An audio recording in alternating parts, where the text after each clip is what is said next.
So you can get what I'm saying? Yes, perfectly. Okay, fine. So let's say Balogun.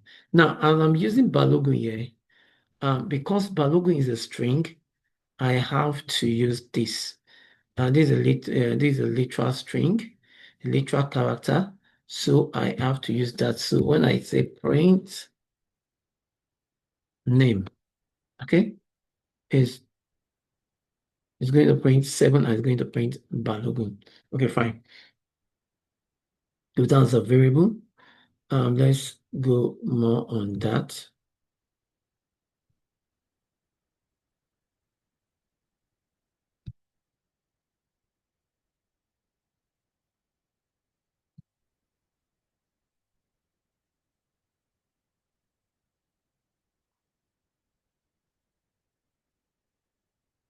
I said x equals to 7.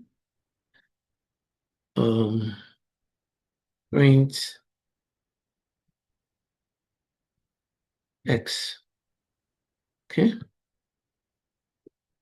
So when I add name equals to Balogun, and I say print. Now take note, this print in Python is a small letter P. It starts with a small letter P and not the caps. Are you with me? Yeah, I'm with you. Okay, fine. I'm having an error here. I forgot to put the double quotation sign. Either you put the double quotation sign or the single quotation sign. Python takes either of them. It's not like SQL. Python takes either of them. Okay, fine. So that's the variable there in Python.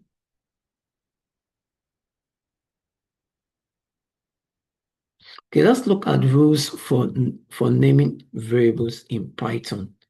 What are the rules for naming variable in Python? What are the rules for naming variable in Python? Now, to use variables effectively, we must follow Python's naming rules. And what are these naming rules?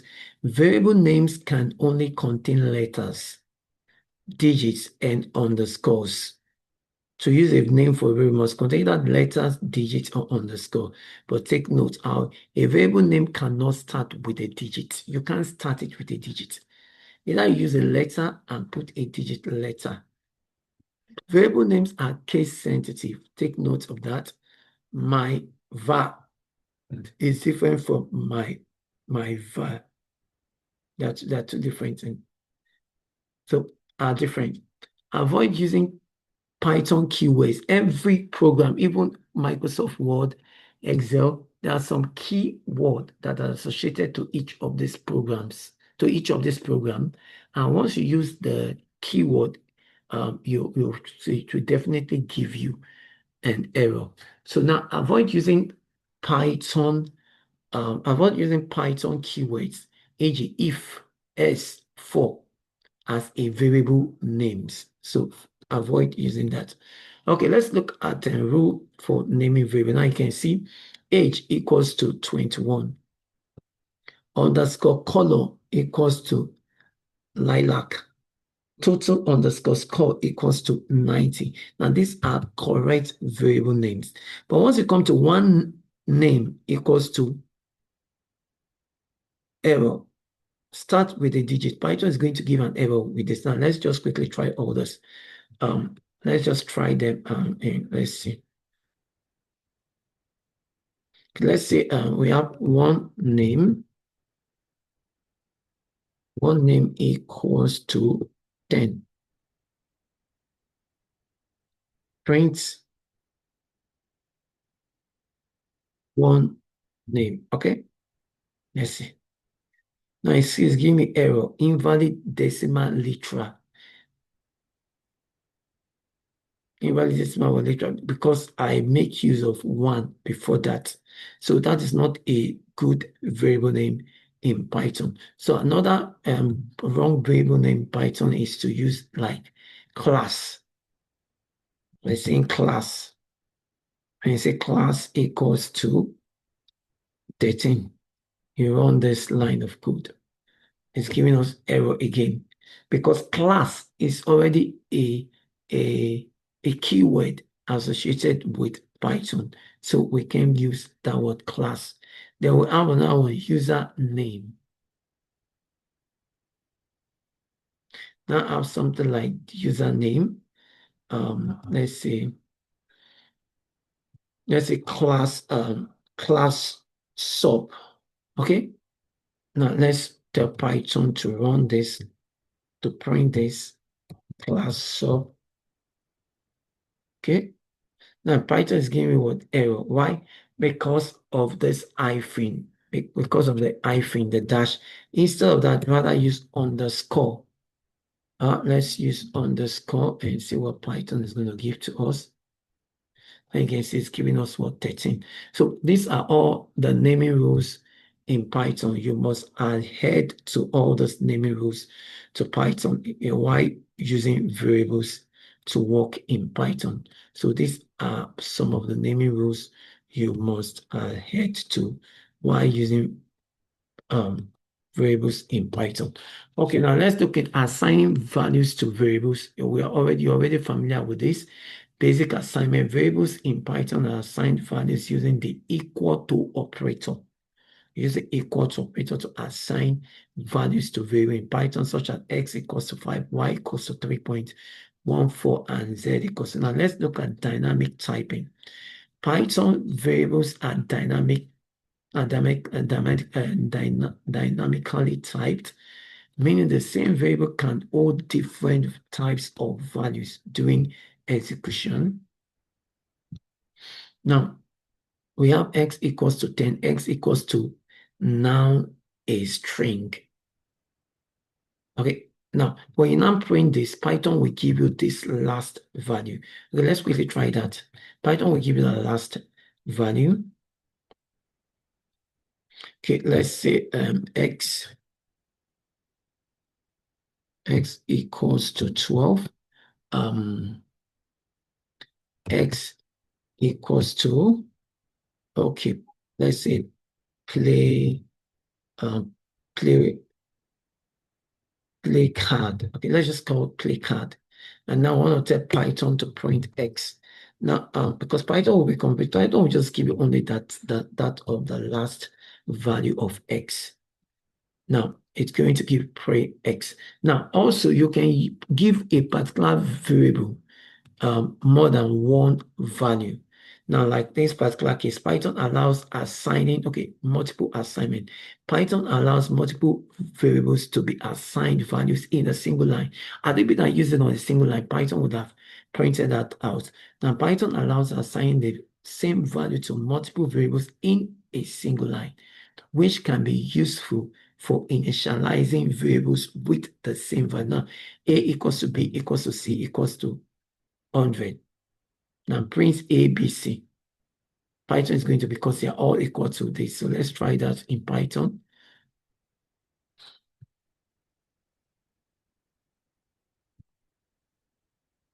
A equals to, Mr. Balogo, I didn't tell you to try all this because they are very simple. Yeah, I'm fine. Yeah, exactly. They are very simple. I will send the video later. 100 to print A, B, C. Okay. Let's print each of those variable. Okay, you can see that printing that out.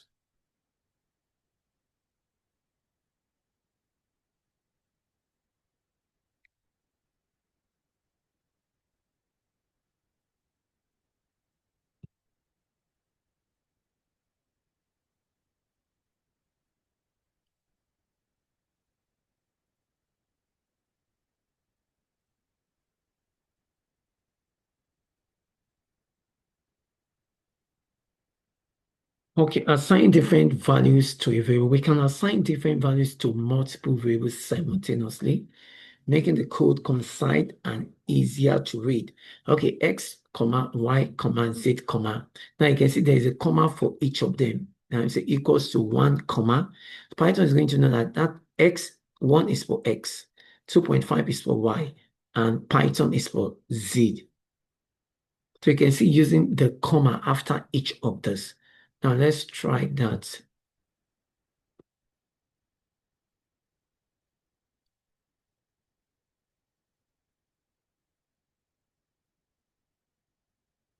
X, comma, Y, comma, Z equals to, let's say 12, comma, 3.5, comma, let's say us.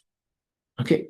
Now, now we want to print I want to print these variables now in Python. So print um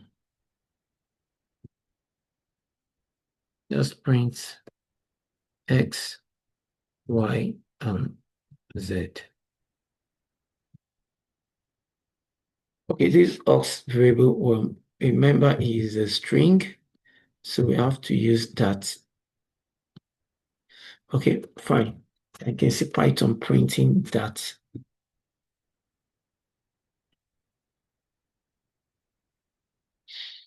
Now let's see typecasting. We've already talked something about typecasting when we're using the int, the float, the string.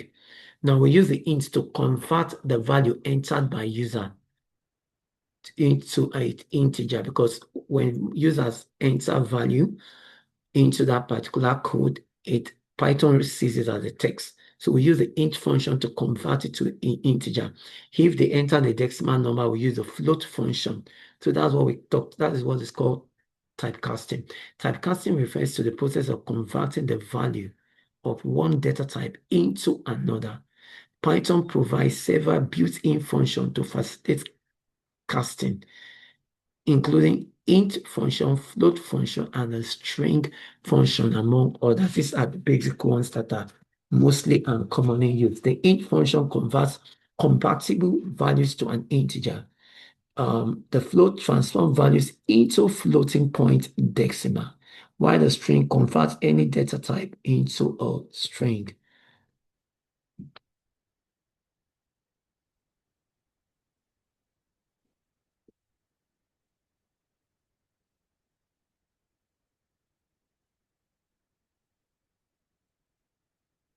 Now let's see an example here. Casting variables. X equals to 10. Now, when I say x equals to, initially it is a string. Python sees that as a string. Then n equals to, now you now use int bracket this s. Now I've converted that to an integer. Okay, let's try this in Python and let's see. Now say int equals to f equals to float. Okay, let's just try this in a Jupyter.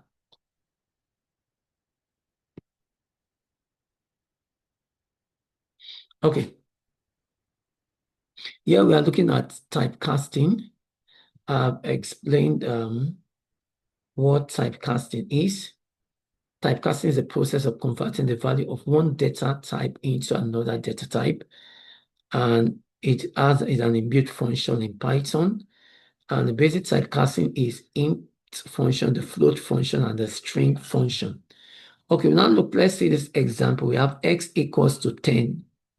Initially, Python sees this as a text character, as a string data type. Then n equals to int, that's an integer, cast string to integer. Now, in other words, we are converting this x to an integer. Let's just try this in Jupyter Notebook. Let's see. Mr. Balogo, are you with me? I'm with you. Oh, fine. Okay, when we say x equals to, now I'll put 10 here. I'll tap Python print s.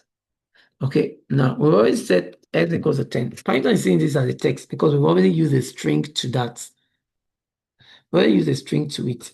Because if I say Python print x times 3, okay? Let's say Python print x times 3. Okay, let's see. Um, it's giving me 10 3 times because it's seeing it as a integer.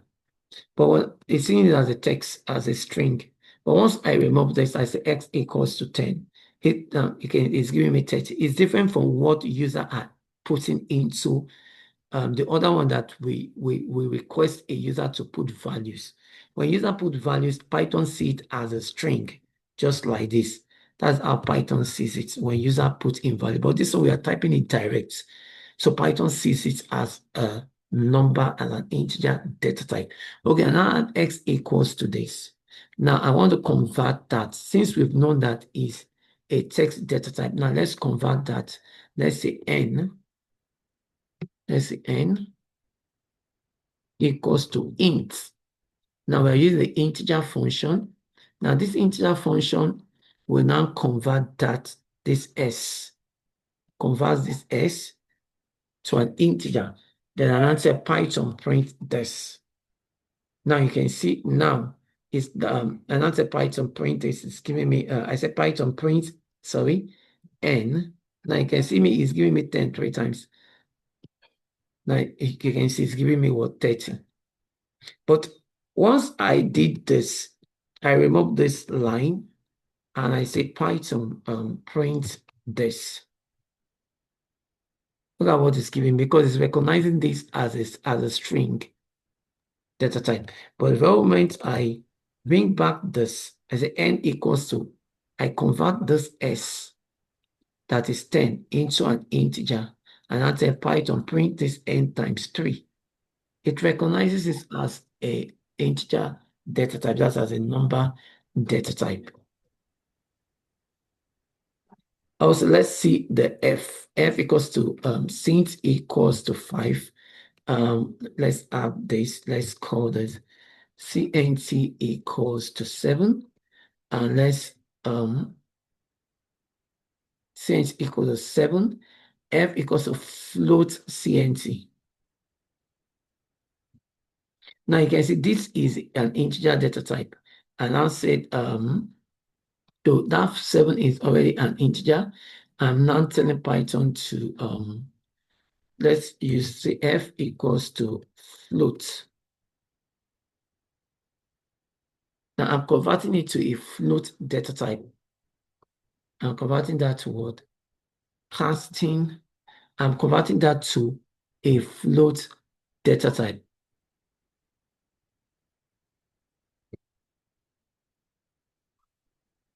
Cast integer to float.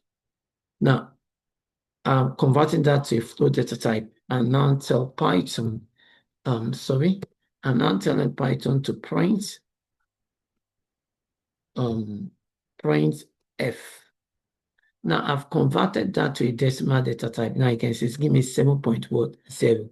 So that's how I've converted using the cast function, using casting method. I've converted from one data type to another data type. So that's what casting does in Python. So the int is to convert to integer, while the float is to convert to the decimal values. So I'll also let's see the string. Let's say we have this age. Let's age equals to 57. And let's call this s equals to the string age. Now I'm casting this data type now. Now you can see when I put this x equals to this, sorry, print s. Now you can see it's giving me 57. See, this in this particular case, I'm not putting this double quotation sign or single quotation sign inside it because it is already the name of a variable. I'm not doing something like this here. Why? Because it's already the name of a variable age. Age is the name of a variable, so I don't need all that here. Okay, Mr. Balogun, let's draw the curtain here. Let's because of this, Mr. Adams is not here. Huh? Hello, sir. I'm with you. Yeah. So as in, let's draw the curtain here.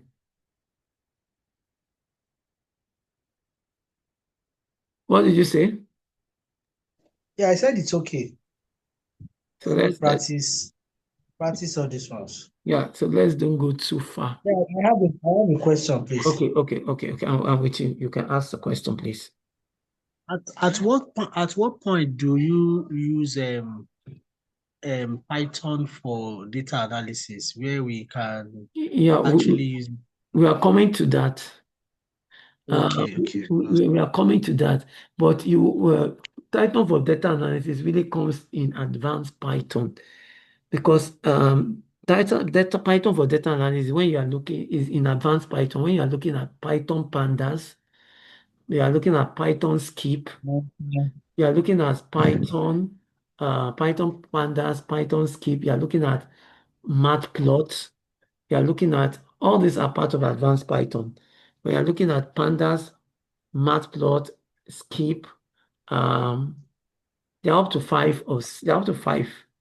They're all part of advanced Python. That's when you really use Python for data analysis.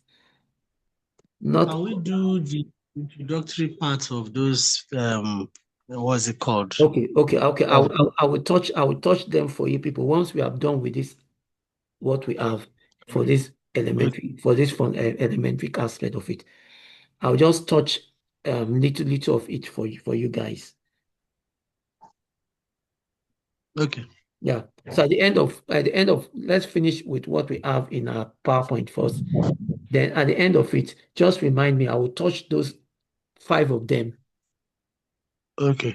I'll touch five of them because I have to five. We have pandas, we have matplots, we have the skip learning, we have they're up to five. We have Seaborn, then we have Math plot matplot, pandas, math plot, pandas, skip learning, you then mentioned Seaborn. Seaborn, and there's still one again. They're up to like five. Plot plot lib, the math plot lib, what's it No, called? no, just matplotlib. They're up to five. Math plot lib. They're up to five there. We have up to five of them, if not even six, because there's one that just added, but that one is not really that common. So there are five major Python modules. There are five of them, five major parts of my pardon there. So the matplotlib, the skip learning, the pandas, um, the Seaborn, and this other one, machine learning. Okay, and machine learning. Okay. Yeah. So I would, once we are done with what we have in our PowerPoint, just remind me, I'll just touch the beginning of each of them because they're up to five. They're part of advanced Python. I'll just touch the beginning of each of those five so you guys can see how Okay. that's when you use Python for data analysis. Like Python pandas, you can use for data analysis, but pandas doesn't have much data. But when you go to like matplot, you can have much. For data analysis, you can use keep learning more on data analysis. Like Python machine learning. Machine learning is what you use, you train your data set, especially when you want to be dealing with forecasting and so on. That's when you talk about supervised and unsupervised learning. So all those are part of That, advanced Python. that area is the area that really affects my job. We are in the finance industry where we do loan and all that. And you Okay. see, machine learning these days Yeah. is what they actually use for all this scoring model Yeah. where they use in approving they put in all several types of variables that could affect the loan repayment of a client. Right. So when they run all this through the system, that is what actually tells whether the loan is approved or Approve or not. declined. Yeah, those are part. That particular area is very important for us to know. That's advanced Python.